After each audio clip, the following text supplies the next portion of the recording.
بسم الله الرحمن الرحيم وبه نستعين وصلى الله على نبينا محمد وعلى آله وصحبه أجمعين.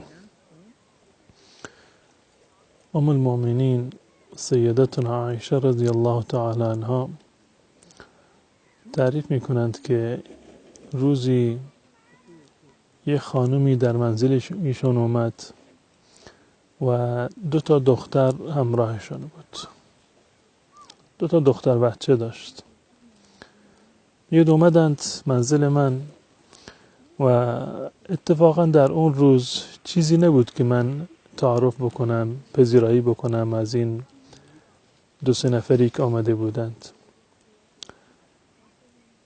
بفرمایید که در خونه من فقط 1 دانه خرما بود.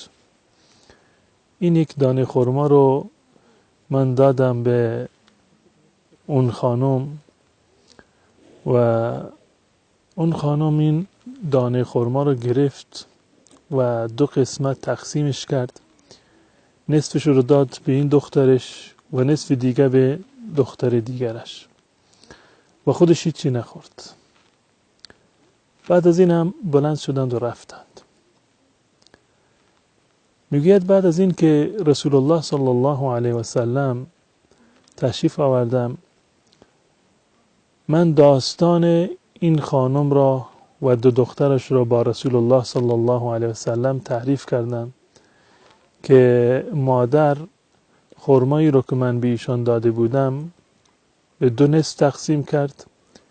1 نصفی رو داد به یکی از دخترانش و نصف دیگرش به دختر دیگر و خودش چیزی نخورد. رسول الله صلی الله علیه و سلم در اونجا یک مطلبی رو بیان فرمودند که این مطلب بسیار حائز اهمیت هست.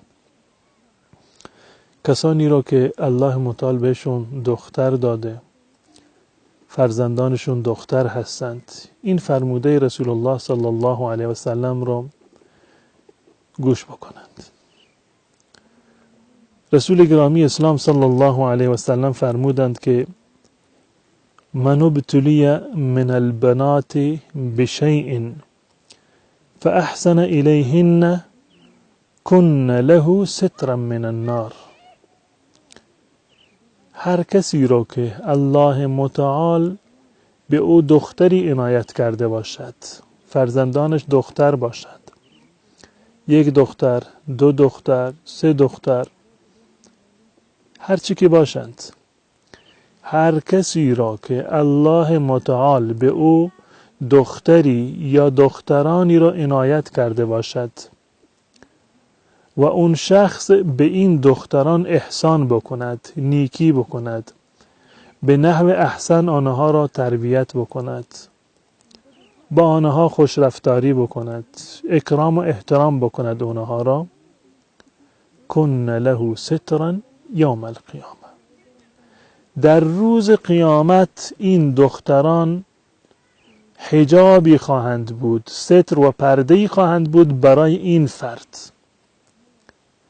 اون پدر و مادری که دخترانی رو تربیت کردند، تحمل کردند این دختران را و به نحو احسن اونها را تربیت کردند و تحویل جامعه دادند، در روز قیامت این دختران پدر و مادرانشان را از عذاب جهنم نجات میدهند. این فرموده رسول الله صلی الله علیه و سلم هست. هر پدر و مادری که دخترانی را تربیت بکند، این دختران در روز قیامت مایه نجاتشان از آتش جهنم هستند. آری، کار الله بی حکمت نیست. به هر کس الله متعال بخواهد پسر میدهد، به هر کس هم بخواهد دختر میدهد و احیانا هم فرزند دختر میدهد و هم پسر. اما آن کسانی که فرزندانشون دختر هستند و صبر بکنند بر تربیت این دختران، این فضیلت رو رسول الله صلی الله علیه و سلم برایشون بیان کرده که در روز قیامت این دختران مایه نجاتشان از آتش جهنم می شود. پس بنابراین آنهایی که تا به امروز ناراحت بودند که فرزندان ما فقط دختر هستند،